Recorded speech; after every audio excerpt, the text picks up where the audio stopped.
aspirants, and welcome back to our channel. Let's have the Hindu analysis dated 8th November 2021. So, let's start today's discussion. The first article is related to the after post celebration of Diwali. It states that hold emergency meets on air quality. So somehow the reason for the bad air quality in Delhi is because of the crackers, and the second reason is stubble burning.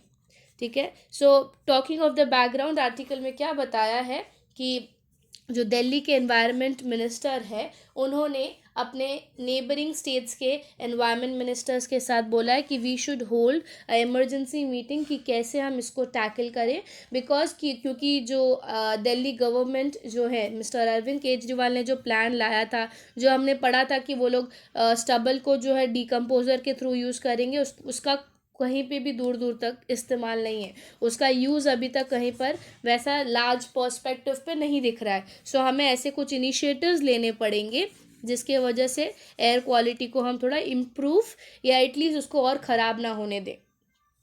So, the Delhi Environment Minister, Mr. Gopal Rai, on Sunday asked the central government to convey an emergency meeting of all the environment ministers of the state neighboring the state capital to discuss the issue of pollution which is arising because of stubble burning and take a step to secure the life of citizens. Obviously ये step क्यों? because citizens को बहुत ज़्यादा respiratory issues हो सकते हैं, सांस लेने में तकलीफ़ हो सकते हैं, बैड एयर क्वालिटी की वजह से बहुत सारे इश्यूज़ हो सकते हैं हमारे हेल्थ को लेकर. सो मिस्टर राय, जो गोपाल राय हैं हमारे, उन्होंने ये बोला कि 1 नवंबर से लेके 6 नवंबर के बीच में नासा की जो इमेजेस हमें सैटेलाइट भेजता है, नासा की इमेजिनरी सैटेलाइट ने ये बताया 1 से 6 नवंबर के बीच में अप्रॉक्सीमेटली 21,623 स्टबल वार्निंग किया गया है. कहाँ पर? पंजाब, यूपी, हरियाणा में. जस्ट इमेजिन 6 दिन के अंदर हज़ारों में स्टबल बर्निंग किया है, जिसके वजह से पोल्यूशन बहुत ज़्यादा बढ़ गया है. एंड इसमें एक्स्ट्रा किसने डाल दिया? तो हमारे क्रैकर्स ने. ठीक है, दिवाली के वजह से जो क्रैकर्स फोड़े गए, इसके वजह से पोल्यूशन और भी बहुत ज़्यादा बढ़ गया है. और उनका ये भी मानना है the Kejriwal government Constance appeal, वो जो उन्होंने लाया था बायो डिकम्पोजर के तरीके में यूज़ करने, उसको हमने JCP बोला था, JAP, which is joint action plan. So mister the Kejriwal's government constant appeal for the joint action plan to get the rid of stubble burning has fallen deaf ears. Deaf ear is like उसका कोई सुन ही नहीं रहा या कोई उसको implement नहीं कर रहा है लार्ज पर्सपेक्टिव में. ठीक है, तो इसकी वजह से उन्होंने बोला स्टेट गवर्नमेंट्स को कि आप ये प्रोजेक्ट जो है इसको यूज़ करो so that we can curb down the air pollution. उन्होंने ये प्रोजेक्ट को लार्ज बेसिस पे यूज़ करने की अपील की है सारे ही लोगों से. और दिल्ली का अगर एवरेज एयर क्वालिटी अगर हम देखेंगे ये नवंबर के 6 दिनों में, तो वो एकदम सीवियर, जो हमारे कैटेगरीज होते हैं, मीडियम हो गया, गुड, वेरी गुड हो गया, या सीवियर हो गया, सीवियरली अफेक्टेड हो गया. तो सीवियर की कैटेगरी में दिल्ली का एयर क्वालिटी आया बिकॉज उसका स्कोर था 428. संडे की बात कर रहे हैं हम लोग, कल की बात कर रहे हैं, तो 438 स्कोर था, जो कि बहुत ही बड़ा, मतलब बहुत सीवियरली अफेक्टेड नंबर है. Please going unheard. ठीक है, please going unheard. Sorry. So union environment minister जो है मिस्टर राय, उन्होंने दिल्ली गवर्नमेंट को ये मतलब जो इंट्रोडक्शन ऑफ बायो डिकम्पोजर है इसको एज अ सल्यूशन यूज़ करने बोला था और स्टबल बर्निंग को बंद करने की बात की थी. बट कहीं ना कहीं दिल्ली गवर्नमेंट ही उसको इतना प्रॉपर वे में, जो केजरीवाल गवर्नमेंट है वो इतने प्रॉपर वे में यूज़ नहीं कर रहा है. क्योंकि हमने ये चीज़ देखी थी जब अरविंद केजरीवाल जो है उन्होंने एक प्रोजेक्ट लाया था जिसको ये था ऑक्सीजन, या फिर हम बोल सकते हैं एयर क्लीनर करके लाया था. हमने देखा था कि ऐसी लंबी सी बॉडी बनाई गई थी. तब हमारे सेंट्रल गवर्नमेंट ने बोला था कि आपने जो स्टबल बर्निंग लाया था वो भी तो कहीं इफेक्टिव नहीं दिख रहा है. And it came to be true कि एक्चुअली वो प्रोजेक्ट इम्प्लीमेंट या सोल्यूशन देने के बाद भी उस प्रोजेक्ट को यूज़ नहीं कर रहे हैं. सो इन्होंने बोला कि we should held a meeting and we should discuss कैसे इस चीज़ को कम कर पाए. डिस्कशन में बेसिकली जो JAP है, जॉइंट एक्शन प्लान, उसको यूज़ करने की बात की है. Now will move to next article. Next article कहीं ना कहीं हमारे जुडिशरी को हम बोल सकते हैं, एडमिनिस्ट्रेटिव जो एडमिनिस्ट्रेटिव पार्ट है उस पर एक बहुत बड़ा क्वेश्चन उठाया गया है. कैसा क्वेश्चन? आपने सुना होगा one of the famous jail of India जिसको हम तिहाड़ जेल बोलते हैं, राइट? जहाँ पे हमारे मोस्ट जो सीवियरली जो डेंजरस क्रिमिनल्स होते हैं उनको यहाँ पे रखा जाता है तिहाड़ जेल में. So current situation Tihar jail का बहुत ज़्यादा डिवास्टेटिंग है एंड उस पर क्वेश्चन उठाया गया है कि ये जो चीज़ हो रहा है, ये जो डाउन हिल जा रहा है फिलहाल तिहाड़ जेल का एडमिनिस्ट्रेटिव, ये अभी के लिए हो रहा है कि ये बहुत पहले से प्रैक्टिस में ऐसा था. तो एक इंटरव्यू के थ्रू ये क्वेश्चंस का रिप्लाई किया है. Rise in the incidents of the violence could be attributed to the deputation of incompetent officers and lack of accountability, negligence, says the prison experts. कहीं ना ये भी चीज़ है कि अगर जैसे being a normal citizen, being a normal person, हमारे और तिहाड़ जेल में जो लोग रहते हैं उनमें बहुत डिफरेंस है. ठीक है, they are more of a rude, तो उनके साथ वैसा बिहेवियर रखा जाता है. बट अभी के टाइम पे ये नोटिस किया गया आई एम रियली सॉरी, अभी के टाइम पे ये नोटिस किया गया जा रहा है कि जो एडमिनिस्ट्रेटिव है उनमें ही जो है फॉल्ट है. शायद वो लोग कितने बारी क्रिमिनल्स के साथ ब्राइब ले लेते हैं, क्रिमिनल्स से उनकी मदद करते हैं just because that person is famous, उसके अगेंस्ट थोड़ा फेवरिज्म दिखाते हैं. And this are some of the reason. Lack of accountability एक रीज़न बताया. ठीक है, उसके साथ ही ऑफिसर्स जो है उनका प्रॉपर फंक्शनिंग ना करना is one of the reason. Negligence, आप इग्नोर कर रहे हो जो चीज़ें हुई जा रही हैं. तो this are some of the reasons for it. Story so far अगर मैं बताऊं, so Tihar jail, which is the house for some of the most dreaded criminals in the country, has been in news for over past few months for all the wrong reasons. Incidents of inmate violence, इनके बीच में ये देखा जाता है abusive violence किया जाता है, मारपीट होती है, सेक्सुअल असॉल्ट भी किया जाता है अपने इनमेट्स के साथ, और ये सब चीज़ दिन ब दिन बढ़ते जा रही है. सो इसमें कहीं ना कहीं ये भी बोला है कि स्टाफ्स जो है, स्टाफ्स का रिक्रूटमेंट कम है, ये कम स्टाफ्स होने भी वन ऑफ द रीज़न कि ये सब चीज़ हो रहा है. So one of Tihar jail के जो एक स्पोक्स पर्सन है, एक लॉ ऑफिसर है वहाँ के ही, उनसे प्रिजन एक्सपर्ट है, उनसे ही बातचीत करने में उनसे जो क्वेश्चंस पूछा उनके उन्होंने उस हिसाब से जवाब दिया. तो will go by the questions.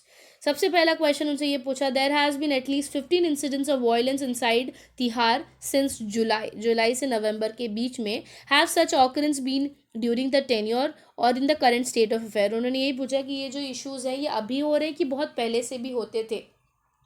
तो उनका जवाब ये था कि हम ये बोलना गलत है कि हम अगर ये मैं बोलूँ कि अभी हो रहा है तो ये बोलना गलत होगा, क्योंकि ये सब इश्यूज़ अभी के नहीं बट बहुत टाइम से किया जा रहा है. लोगों के बीच में फ़ाइट बहुत कॉमन होता है जेल में, क्योंकि जेल में जो ये लोग रहते हैं इनको हम अगर नॉर्मल लेम टर्म में बोले तो हम इनको बोलते हैं garbage of the civilize society. तो उतने सिविलाइज वे में वो लोग नहीं रहते हैं. सो इनके बीच में फाइटिंग इज़ सब very common between the prisoners. उसी के साथ जो Tihar has of course been an infamous for prison breaks and staff malpractices for which it has been pulled up time and again by the NHRC, national human right commission की तरफ से. ठीक है, but the current state of affair shows the management is going downhill and unless a drastic change are made the staff structures overall functioning will go down. तो उन्होंने ये भी यही सजेशन दिया कि हमें स्टाफ का स्ट्रक्चर्स या जो हमारा फिलहाल का एडमिनिस्ट्रेटिव पार्ट है उसमें थोड़े चेंजेस लाने पड़ेंगे, तभी जाकर तिहाड़ जेल का सिचुएशन ठीक हो पाएगा. नेक्स्ट क्वेश्चन उस पर ये पूछा गया था, द पोजेशन, क्योंकि ये जो लोग हैं इनके पास मोबाइल्स पाए गए हैं, फिर वेपन्स पाए गए हैं, लाइक वेपन्स में चाकू हो गया, कोई धारदार चीज़ हो गई. ठीक है, ये सब चीज़ भी इनके पास से पाए गए. तो ये सब कैसे होता है, ये सब स्मगल किया जाता है उनके पास या व्हाट इज़ द रीज़न. तो उस पर भी उन्होंने यही चीज़ बोली कि समहाउ जो ऑफिसर्स हैं, जो स्टाफ मेंबर्स हैं, उनकी लापरवाही की वजह से ये सब चीज़ होता है. तो अगेन जो लैक ऑफ अकाउंटेबिलिटी और नेग्लिजेंस है, that is one of the main reason. So yes, there is a rampant use of mobile phones. A common way to smuggle phones into Tihar is to throw them over the boundary wall. A major portion of which is very close to the residential area. The scenario of both Tihar and Mandoli jail is such that someone throws something from outside and it will eventually fall in the hands of the inmates.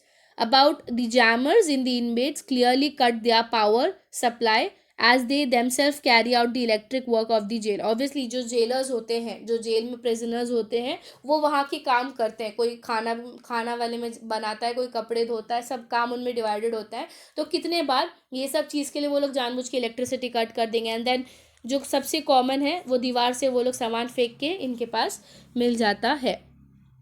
ठीक है. फिर one of the next question इसमें ये पूछा था कि can the current mismanagement attribute to Tihar being one of the overcrowded yet. ये चीज़ भी नोटिस किया गया था कि दिन ब दिन तिहाड़ जेल का जो पॉपुलेशन है, जो प्रिजनर्स वहाँ पे आ रहे हैं, वो रैपिडली बहुत इंक्रीज हो रहा है. And somehow the lack of accountability होना जायज़ है, क्योंकि इतने सारे प्रिजनर्स और कम लोग से मैनेज करना इज़ नॉट दैट ईजी. वो भी सिविलाइज प्रिजनर्स नहीं होते हैं, रूड होते हैं, अनसिविलाइज्ड होते हैं, बहुत ज़्यादा हार्श होते हैं. सो कहीं ना कहीं ये मिसमैनेजमेंट होना भी बहुत मतलब होना जायज़ है ऐसे कंडीशंस में.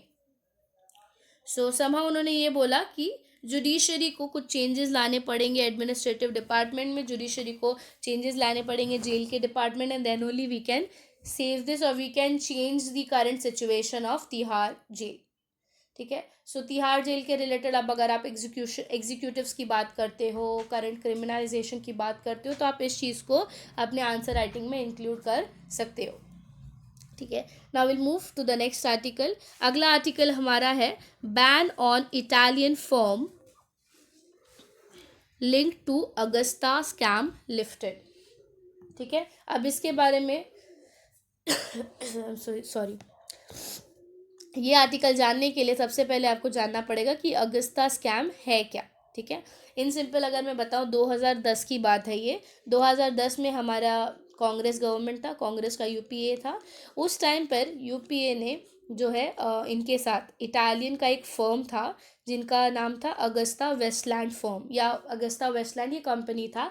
एंड इनके साथ उन्होंने डील साइन की थी कि ये उनको जो है कुछ 12 ऐसे हेलीकॉप्टर्स मैन्युफैक्चर करके देंगे. एंड ये हेलीकॉप्टर्स इसके लिए बनाया था कि जो हमारे ऑनरेबल पोजीशंस है, प्रेसिडेंट हुए, प्राइम मिनिस्टर हुए, ऐसे सब वीवीपीआई जो पर्सनस हैं, उनके लिए, उनके ट्रैवलिंग के लिए ये हेलीकॉप्टर्स की मैन्युफैक्चरिंग के लिए जो इटालियन फर्म जो है उनको ये चीज़ दिया गया था. ठीक है. सो ये जो अगस्ता वेस्टलैंड है, ये केस उस टाइम पे क्या हुआ, बाद में ये चीज़ नोटिस की गई कि जो इसके ओनर्स हैं, ठीक है, जो इनके मिडिल पर्सन थे जिन्होंने हमारा डील करवाया था, उनको पकड़ा गया कि उन्होंने ब्राइब लिया, उन्होंने लोगों को पैसे दिए ताकि फेवरिज्म में हो, और उन्होंने जितने पैसे लिया, approximately I think so 3600 crore का कुछ प्रोजेक्ट था, और उन्होंने उतने पैसे लेकर भी हमें उतना प्रॉपर मैकेनिज्म बना के नहीं दे रहे थे जो बोला गया था. जिसके वजह से उस टाइम पर ये जो अगस्ता वेस्टलैंड का फर्म है उन पर बैन कर दिया था कि हम इनके साथ कोई भी डील नहीं करेंगे या इनके साथ कोई भी ऐसा प्रोजेक्ट अब नहीं करेंगे. ठीक है. तो रिसेंटली ये बोला गया कि ये बैन जो है मिस्टर मोदी ने हटा दिया है. अभी खुले मुंह से उन्होंने भी नहीं बताया, फिर ऑफिशियल्स ने भी नहीं बताया है, बट इन लोग की अजम्पशंस ऐसे हैं कि शायद बैन हटा दिया है. So in a major turnover, the government has decided to lift the ban on the Italian defense company involved in the Augusta Westland VVPI helicopter deal. ये अगस्ता वेस्टलैंड उस फर्म का नाम है. ठीक है. जस्ट डेज आफ्टर अभी हमें पता है प्राइम मिनिस्टर रिसेंटली गए थे रोम, तो वहाँ पर जो इटालियन काउंटर पार्ट है मिस्टर मारियो ड्रांगी, उनसे मिले थे और ये चीज़ कंफर्म किया गया था.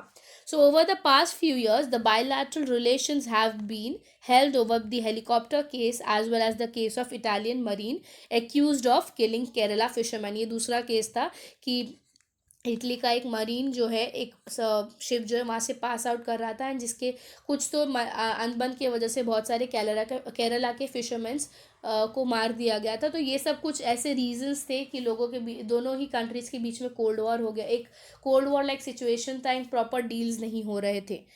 So the ban imposed on the Italian defence firm Leonardo has been lifted with certain conditions. The defense official confirmed to The Hindu.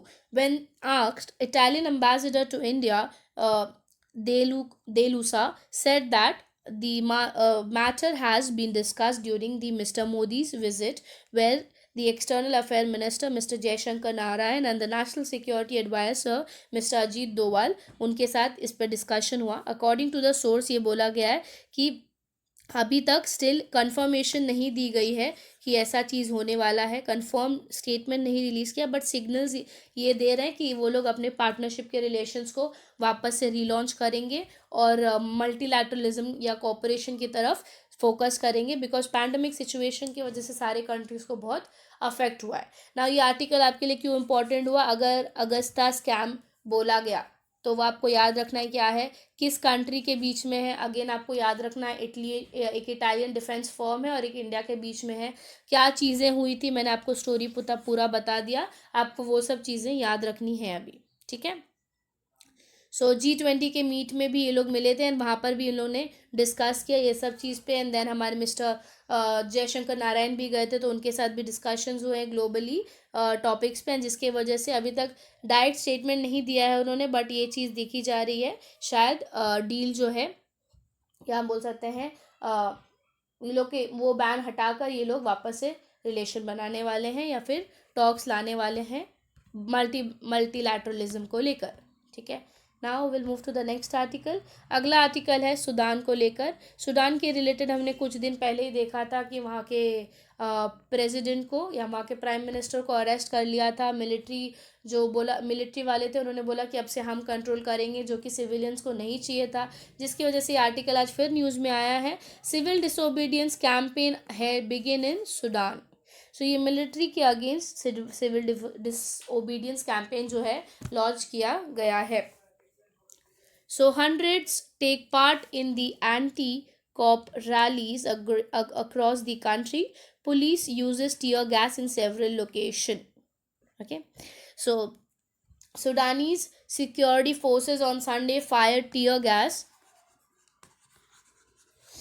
at the multiple anti-cop rallies, with the protesters in several cities called for 2 days civil disobedience movement. 2 दिन का उन्होंने ये movement रखा है against the military takeover. वो ये नहीं चाहते कि मिलिट्री जो है उन पर टेक ओवर करें या फिर फिलहाल के लिए पावर में आए.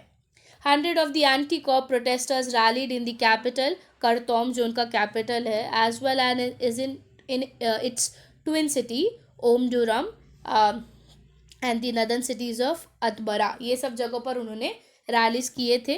The authority belong to the peoples protester chanted. उन्होंने ये बोला कि अथॉरिटी हमारे हाथ में है, हमारे हिसाब से चीज़ें करो, और उन्होंने ये सब चैंट की कि नो मिलिट्री रूल. एंड उन्होंने डिमांड किया कि we want a civilian government, we don't want a military government but we want a civilian government. Anti cop protest have occurred since October 2025. हमने देखा था उनको हटाकर चीज़ें जो हुई थी. And grab the army but has met by deadly crackdown.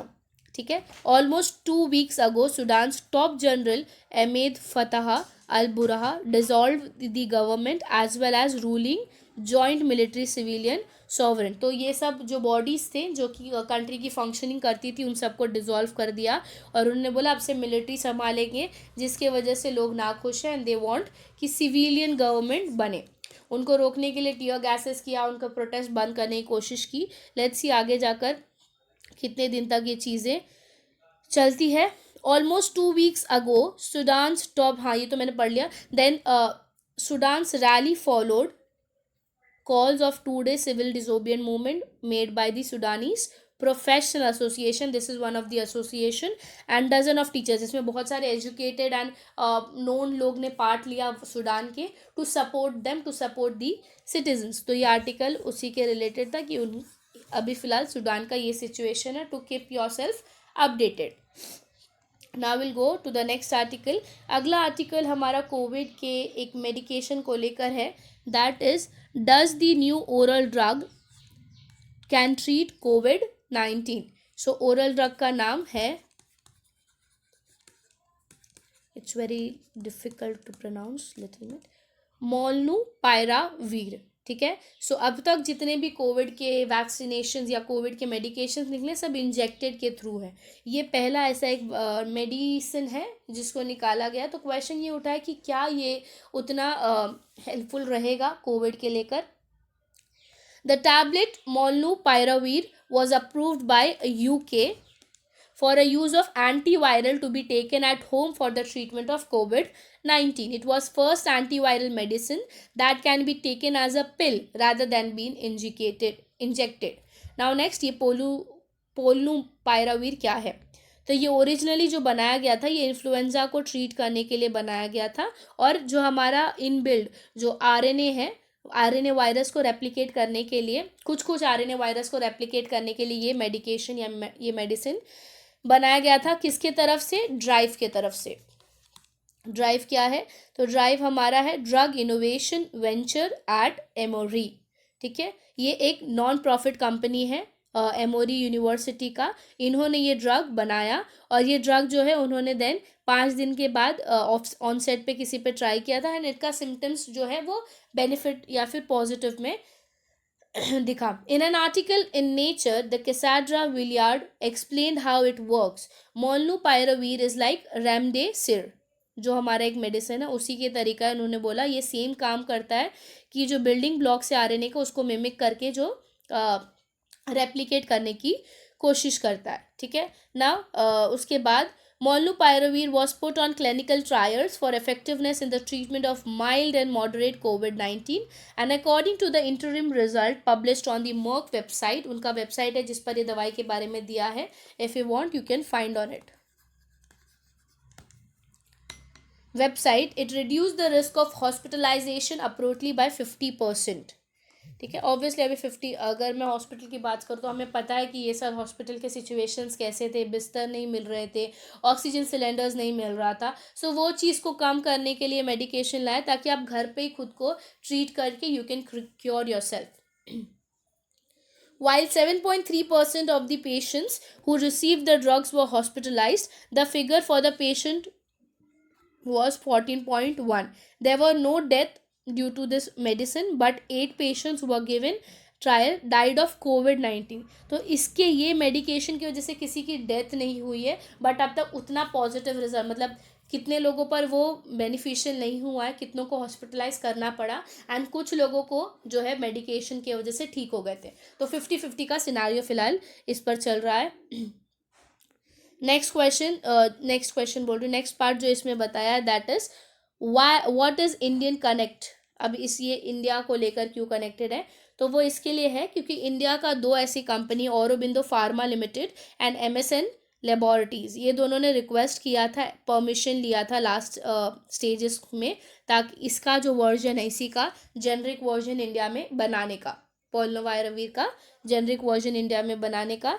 The return reported Merck spokesperson saying that this very resultings were result of Merck and Indian companies defining moderate disease differently। उन्होंने फिलहाल के लिए ये बोला कि इसका full हमें अभी तक हमें 50-50 का सिनारियो है तो इट्स बेटर आप अभी ना करो, लेट अस वेट, उसका प्रॉपर लैब टेस्टिंग कर लेते हैं then will see what next. तो UK has ordered a batch of pills the effective for which can be studied, उसकी अभी वापस स्टडी की जा रही है। एंड पोलनुपाइरावीर जो है ये विल होप कि इसका जो भी ड्रॉबैक्स है वो ठीक करके we can use it for the different patients. ठीक है, then again science and tech के रिलेटेड अगर एडवांसमेंट में बात आए तो यू शुड रिमेंबर मेडिकेशन का नाम क्या है और इसका मेन काम क्या है।